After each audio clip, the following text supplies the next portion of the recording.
राजस्थान के राजधानी जयपुर के अंदर एक रामगंज इलाका है। बात कर रहा हूँ 2 मार्च 2024 की दोपहर लगभग 12 बजे के आसपास एक घर से चीखने चिल्लाने की आवाजें आ रही थी। और जैसे ही चीखने चिल्लाने की आवाज सुनने के बाद उस परिवार के और आसपास के लोगों ने उसकी तरफ दौड़ते हैं। जाकर देखते हैं लगभग 1.5 महीने का एक बालक है जिस पर किसी ने जानलेवा हमला किया था। जैसे उस बालक को उठाते हैं सीधा हॉस्पिटल लेकर जाते हैं। हॉस्पिटल में उस बालक का उपचार शुरू हो जाता है। डॉक्टरों ने कहा यह मामला पुलिस केस है, इसलिए पुलिस को सूचना देनी ही पड़ेगी।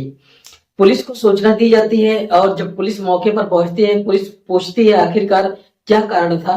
बताया जाता है कि घर में कोई अनजान शख्स घुस आया था, उसने इस बालक पर जानलेवा हमला कर दिया। यानी कि सर्जिकल ब्लेड से उस बालक की हत्या करने की कोशिश की थी। उपचार चल रहा था लेकिन 9 दिन के बाद आखिरकार उस बालक ने दम तोड़ दिया। बालक मर गया और मरने के बाद आखिरकार पुलिस उन सवालों की जवाब की तलाश कर रही थी। कौन था वो व्यक्ति जिसने उस बालक पर हत्या किया, आखिरकार क्या दुश्मनी थी उस बच्चे की। पुलिस सवालों की जवाब की तलाश कर रही थी। लगभग 17 दिन बीत जाते हैं। 21 मार्च 2024 को आखिरकार पुलिस ने उस कातिल को ढूंढ ही लिया जिसने उसने 47 दिन बालक का कत्ल किया था। नाम जैफ होता है उस बालक का, असली कातिल होती है उसकी जिसने उसकी असली माँ होती है जो 47 दिन पहले पैदा किया था। दरअसल पुलिस के सवालों के जवाब में वो कहती है, मीडिया कर्मी के सामने कहती है कि मेरा बच्चा दोपहर में जोर जोर से रोता था, उसकी रोने की आवाजें मेरे सर में दर्द किया करती थी, मुझे परेशान किया करती थी। इसलिए मैंने 4-5 दिन से सोच रही थी किस तरह से मैं इसका कत्ल करूं, किस तरह से इसको मारूं। जब मुझे कुछ नहीं सूझा तो मैं सर्जिकल ब्लेड से उसका गला काट दी और गला काटते हुए उसका ब्लेड गले में फंस जाता है, लेकिन फिर भी उसे दया नहीं आ रही थी। लेकिन ये जब सब हो जाता है तब जाकर उसे एहसास होता है आखिरकार इस कातिल का तो पुलिस ने पता निकाल लिया। और सोशल मीडिया पर जब ये पता चलता है कि लोगों को यकीन नहीं हो रहा था, जैसे ये घटना सोशल मीडिया पर वायरल हो रही थी, ठीक ऐसे ही एक और घटना है जो कि उत्तर प्रदेश के बदायूं से है। 2 बालकों की निर्मम हत्या कर दी जाती है। हत्या करने वाला जो व्यक्ति होता है पुलिस के भागने की कोशिश कर रहा था, इनकाउंटर होता है और मारा जाता है। लेकिन सवाल जस का तस बना हुआ है, आखिरकार उन 2 मासूम बालकों का गलती क्या थी, क्या कसूर था उनका। आज की कहानी के माध्यम से यही जानने की, यही समझने की कोशिश करेंगे कि आखिरकार क्या हुआ था और क्यों हुआ था, क्यों उन बालकों को मार दिया गया। नमस्ते, प्रणाम, हर हर महादेव। मैं प्रकाश पाल। आज की जो सच्ची घटना मैं आपको सुनाने जा रहा हूँ, ये सच्ची घटना है उत्तर प्रदेश के जिला बदायूं की। बात कर रहा हूँ 19 मार्च 2024 की। सुबह लगभग 7 बजे के आसपास थाना अल्लाहपुर लगता है और कस्बा है इसका सखानू। यहाँ का रहने वाला एक व्यक्ति जिसका नाम बाबू बाबू के 2 लड़के होते हैं। एक का नाम होता है साजिद और दूसरे लड़के का नाम होता है जावेद। साजिद और जावेद रोजमर्रा की तरह अपने घर से निकलते हैं। यहाँ से लगभग 11.5 किलोमीटर वो मंडी चौकी क्षेत्र में एक कॉलोनी है, बाबा कॉलोनी। वहां पर उनकी सैलून की दुकान होती है, वो लोगों के बाल काटते हैं। लेकिन 19 मार्च 2024 का दिन था, मंगलवार। और मंगलवार के दिन ये बताया जाता है कि दुकान पर कस्टमर पूरे नहीं आते और बहुत कम आते हैं। कम आने की वजह यह है कि ऐसा मान्यता है अगर छोटे बच्चों के बाल काटे जाते हैं, छोटे बच्चों की उम्र कम हो जाती है, साथ ही अगर बड़े लोगों के बाल काटे जाते हैं तो बताया जाता है कि उन पर कर चढ़ने लगता है। इसलिए इस मान्यता के तहत मंगलवार के दिन बाल बहुत कम लोग कटवाते हैं। इसलिए उन लोगों ने सोचा कि घर पर बैठकर ही क्या करेंगे, भले ही चाहे कम ग्राहक आए लेकिन कुछ वक्त कट जाएगा, इसलिए चल पड़ते हैं। 7 बजे घर से निकलते हैं। लगभग आधे घंटे 20 मिनट का वो रास्ता होता है दुकान पे पहुंचने का। दुकान खोलते हैं और जब ग्राहक नहीं आते 3 बजे यहाँ से चले जाते हैं।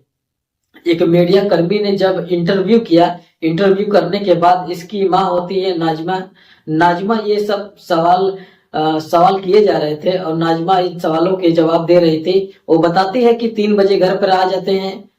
घर के ही आंगन में कुछ मिट्टी खोद रहा था। जो छोटा वाला बेटा होता है जावेद, और उसका मकसद था कि घर के दादी का घर जो है उस घर में मिट्टी डाल रहा था। इसी बीच में जो उसका बड़ा बेटा है साजिद, साजिद वो नहाने चले जाता है। नहाकर जैसे ही वापस आता है एकदम से तैयार होता है और मोटरसाइकिल निकलता है। मोटरसाइकिल निकलने के बाद उसकी माँ नाजिमा कहती है कि कहाँ जा रहा है। वो कहता है कि फोन आया है, और फोन मैं बस बदायूं जा रहा हूँ, बदायूं से बस यूं गया यूं आया। इस तरह की बातें जब उसने कहा, छोटा बेटा जो मिट्टी खोद रहा है उसने कहा, अरे बेटा सुनो तो सही। आ, उसने छोटे बेटे ने अपने भाई से पूछा कहाँ जा रहे हो।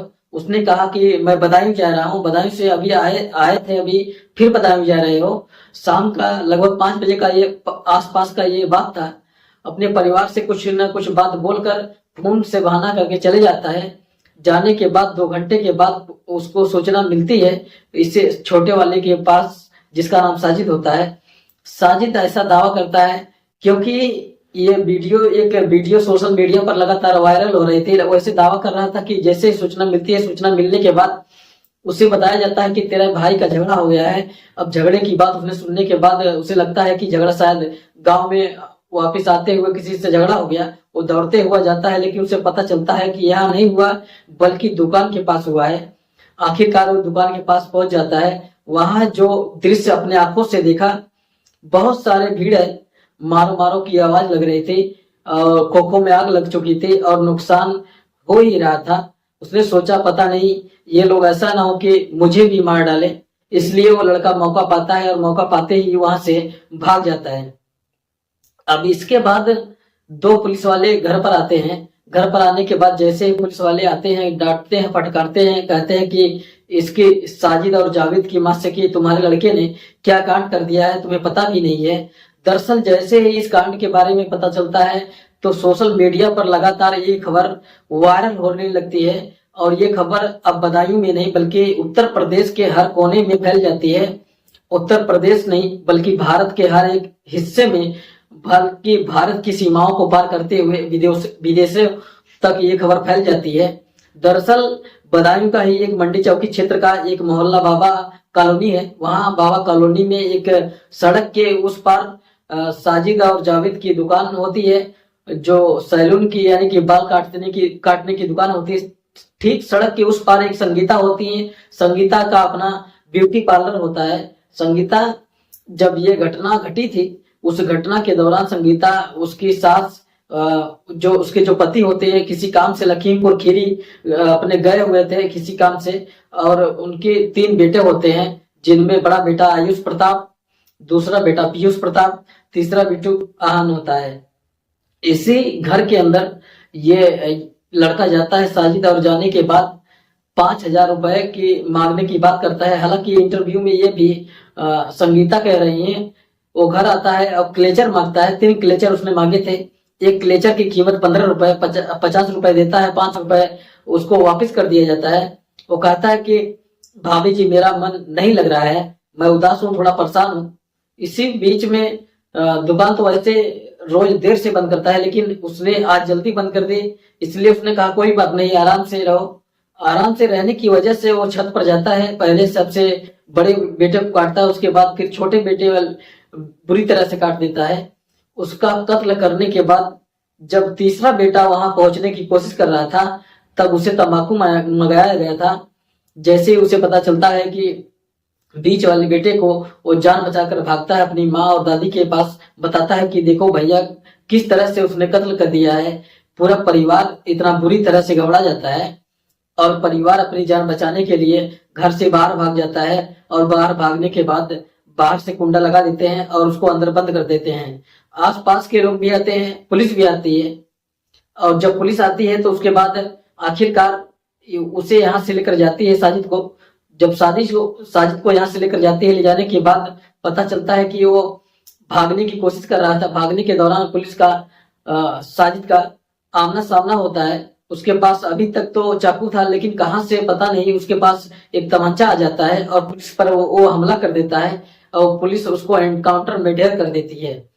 अब ये एक सवाल था कि आखिरकार साजिद ने उन 2 मासूमों के बच्चों की हत्या क्यों की है। इसी हत्या का जवाब जानने के लिए जब पुलिस वालों ने घर वालों से बातचीत करने की कोशिश की, संगीता से, उसके दादी मुन्नी देवी से, उसके पति विनोद से बातचीत करने की कोशिश की, उन्होंने कहा कि हमारी तो कोई दुश्मनी भी नहीं है, ये तो पड़ोस की बात थी।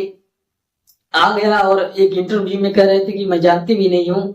एक इंटरव्यू में कह रहे हैं कि वो मुझसे 5,000 रुपए उधार लेने के लिए आया था, बाकायदा उसे चाय बनाकर पिलाने की कोशिश भी कर रही थी। इसी बीच में जब इंटरव्यू के दौरान उसने बताया कि उसका भाई जिसका नाम जावेद है वो भी साथ में था, लेकिन वो भाग गया है। अब पुलिस के लिए बस एक ही कंसर्न सस्पेक्ट था कि आखिरकार जावेद से कुछ न कुछ सफलता मिलेगी। पुलिस ने उस जावेद को ढूंढ निकालने की कोशिश की, लेकिन जावेद का दावा यह है कि उसके माँ का भी ये दावा है कि वो मौके पर था। मौके पर आने के बाद जब देखा भीड़ उग्र हो चुकी है, उग्र होने के बाद अब कुछ था ही नहीं, बचा ही नहीं, तो भाग जाता है। भागकर सीधा दिल्ली पहुंचता है। दिल्ली जाने के बाद इधर उधर घूमता रहता है। वापिस वो बरेली की तरफ जाता है और उसने कहा कि ऐसा ना हो जैसा साजिद का इनकाउंटर हो चुका है, मेरा भी इनकाउंटर न हो जाए। तभी वो एक बारादरी थाने के पास में घूम रहा था। कुछ टेपो वाले ने उसे पहचान लिया। पहचानने के बाद उसे जब बातचीत होने लगी, उसने अपना आधार कार्ड दिखाया कि भाई मेरा नाम जावेद है और मेरे भाई के साथ ऐसा ऐसा मसला हो चुका है, बस मैं पुलिस में सरेंडर करना चाहता हूँ, मेरा कोई देश नहीं है। उसने एक कहानी गढ़ी, जो कहानी कई बार ऐसा लगता है कि गढ़ी गई है, यकीन नहीं हो रहा है। लेकिन पुलिस ने उसे गिरफ्तार किया। गिरफ्तार करने के बाद सौंपा तो उसने कुछ अलग बताया कि मेरा भाई मानसिक रूप से बीमार रहता था। 10 साल की उम्र में एक बार अपने आप को खत्म करने की कोशिश की और उसकी हालत इतनी खराब थी कि छोटे से सरकार और बड़े सरकार के यहाँ हाजिरी लगाया करता था। लेकिन जो पुलिस के सामने कहानी बनाई जाती है, उसे बताया जाता है कि पुलिस अब प्रेस कॉन्फ्रेंस करती है। प्रेस कॉन्फ्रेंस करने के बाद पुलिस ने जब ये बताया कि हाँ, उसके बारे में पता चलता है कि कुछ न वो बीमार था, 10 वर्ष की भी ऐसे करने की कोशिश की और तथ्य जुटाए जा रहे थे। इसी बीच में जब मीडिया कर्मियों ने सवालों की झड़ी लगाई हुई थी, वो सवालों की झड़ी कुछ इस तरह से होती है। सवाल पूछे जाते हैं कि सर ये बताओ, ये तमंचा कहाँ से आया? जब उसके पास तमंचा था, उसने घर में बच्चों की हत्या आखिरकार इस हथियार से, यानी कि धारदार हथियार से क्यों की? पुलिस से कहती है कि इसका जवाब जानने की कोशिश कर रहे हैं, अब पता करने की कोशिश कर रहे हैं और जल्द से जल्द बता देंगे। लेकिन ये एक सवाल जब पत्रकारों ने पूछा, पत्रकारों ने जिस तरह से सवाल पूछा कि आखिरकार आपने सीडीआर निकाल ली है, सीडीआर निकालने के बाद आपको क्या सबूत मिलता है, क्या जानकारी मिलती है? तभी एसएसपी साहब बड़ी मीटिंग में प्रेस कॉन्फ्रेंस करने लगते हैं। इस सीडीआर को हम सार्वजनिक नहीं कर सकते। अब इधर तो ये सीडीआर को सार्वजनिक करने से मना कर रहे हैं, उधर जो इसकी माँ ने कहानी मीडिया के सामने प्रवेश की है कि मेरा बेटा घर आया था, मिट्टी खोद रहा था, अचानक से फोन आता है, एक बेटा चला जाता है, एक बेटा रुक जाता है, दूसरे बार फोन आता है, उसके बाद पीछे पीछे चला जाता है और मेरे बेटे के पास आखिरकार वो आखिरी कॉल किसकी आई थी, उस आखिरी कॉल का मुझे जवाब चाहिए। मेरे बेटे की एक लोकेशन घर के अंदर है, दूसरी लोकेशन उसके कहाँ कहाँ जाता है, किसी किसी बात करता है। जितने भी सीडीआर के अंदर बात प्रेस कॉन्फ्रेंस चला है, निकाला जाए। अब इसी तरह से ये माँ भी ने भी सवाल किया, मीडिया भी सवाल किया, लेकिन सीडीआर निकलेगी या नहीं निकलेगी, ये पुलिस की जांच के बाद ही स्पष्ट कर सकेगी। अभी भी सीडीआर सामने नहीं आ रही है। इसी बीच में कई अलग अलग अखबार वाले, चाहे वो अमर उजाला वाले हो या फिर एबीपी वालों ने, जो परिवार है, इस परिवार यानी कि संगीता से, उसके पति से, उसके दादी से, बच्चों की दादी से बातचीत करने की कोशिश की, तो उन्होंने सिर्फ एक ही बात कही कि हमें इंसाफ चाहिए। इंसाफ के मामले जब पूछते हैं कि भाई साजिद का तो इनकाउंटर हो चुका है, वो तो खत्म हो चुका है, अब किस तरह का इंसाफ आपको चाहिए? जो जावेद है उसको सुसंगत धाराओं में गिरफ्तार किया है, जेल भेज दिया है और 14 दिन के न्यायिक हिरासत में। अब आप क्या चाहती हैं? तो कहते हैं कि उसका भी इनकाउंटर होना चाहिए, साथ ही उसका भी घर पूरा गिराया जाना चाहिए। जब बात घर गिराने की आती है, इनकाउंटर की बात आती है, तो पुलिस वाले यही कहते हैं कि भाई अभी जांच का विषय है, जांच चल रही है, जांच में जितना जो दोषी होगा उसके हिसाब से कार्रवाई की जाएगी। लेकिन अभी भी जो जावेद की मां ने कॉल डिटेल के बारे में पूछा है, कि आखिरकार इस कॉल डिटेल से क्या राज खुलेगा या नहीं खुलेगा, उससे पुलिस ये बताएगी कि नहीं बताएगी। लेकिन एक रूमर है जो बदायूं के अलग अलग हिस्से में तैर रहा है। इसमें कोई प्रेम प्रसंग का मामला सामने आता है या नहीं आता है, उसमें कितनी सच्चाई है या नहीं है। ये जो माँ उसकी है कहती है कि उसकी बेटी की कॉल डिटेल निकलवाई जाए और वो सार्वजनिक की जाए। अगर कॉल डिटेल निकलती है तो उसे बताने की कुछ ऐसे राज निकल कर आ सकते हैं जिससे क्या कातिल ने कत्ल क्यों किया है ये भी पता चल जाएगा। साथ ही इसमें एक और अधिकारी बताया कि वो कहते हैं कि जिस वक्त ये घटना हुई थी उस वक्त ये वीडियो सोशल मीडिया पर तैरने लगती है कि 2 बच्चों की निर्मम हत्या कर दी जाती है साजिद द्वारा। उसके बाद फिर जहां जहां तक ये वीडियो फैलता है वहां तक ये लोगों में एक आक्रोश फैल जाता है। इतना आक्रोश फैल जाता है कि लोग सड़कों पर उतर जाते हैं तो मामला बढ़ने लगता है। चुनाव का भी वैसे दौर चल रहा है और पुलिस इतनी जल्दी कंट्रोल कर भी नहीं पाती। लेकिन कुछ ही देर के बाद जब ये खबर और चलती है कि शेखुपुरा के उनके पास वो साजिद का पुलिस के मुठभेड़ में इनकाउंटर हो गया है, मर चुका है, तब जाकर लोग शांत होते हैं। यदि ऐसा नहीं होता, पुलिस अपनी दलित कार्रवाई नहीं करती, हो सकता है अलग अलग जगहों पर कुछ बड़े विवाद हो सकते थे और ज्यादा लोगों को नुकसान हो सकता था और ज्यादा आर्थिक वैसे भी हानि हो सकती थी। दोस्तों, इस पूरे घटनाक्रम को सुनाने का उद्देश्य किसी को परेशान करना नहीं, किसी का दिल दुखाना नहीं, बल्कि आपको जागरूक करना है, आपको सचेत करना है। और जो सीडीआर का मामला है, पुलिस इसे बताना चाहेगी या नहीं बताना चाहेगी, इसके पीछे का जो राज है वो बताना चाहेगी या नहीं बताना चाहेगी। क्योंकि जिस तरह से संगीता का वीडियो चल रहा है, लोगों ने कहा है कि इससे भी पूछताछ होनी चाहिए। जरा सोचने वाली बात यह है कि किसी के 2 बच्चों की निर्मम तरह से हत्या की गई है, क्या उनसे ये भी सवाल करना वाजिब है या नहीं बनता है, ये आप लोग बताएंगे। इतना भी जल्दी किसी को परेशान भी नहीं करना चाहिए। जिस तरह से मीडिया वालों ने लगातार उनके चेहरे पर माइक लगा दिया, ये बताइए वो बताइए, कम से कम उन्हें तो कुछ सब्र करने दीजिए, क्योंकि 2 बच्चों की बहुत बुरी तरह से मरे हैं। दोस्तों, इस पूरे घटनाक्रम का सुनाने का उद्देश्य किसी को परेशान करना नहीं, बल्कि आपको सचेत करना है, जागरूक करना है। जहां भी रहे सुरक्षित रहें, अपना ख्याल रखें। जय हिंद, जय भारत।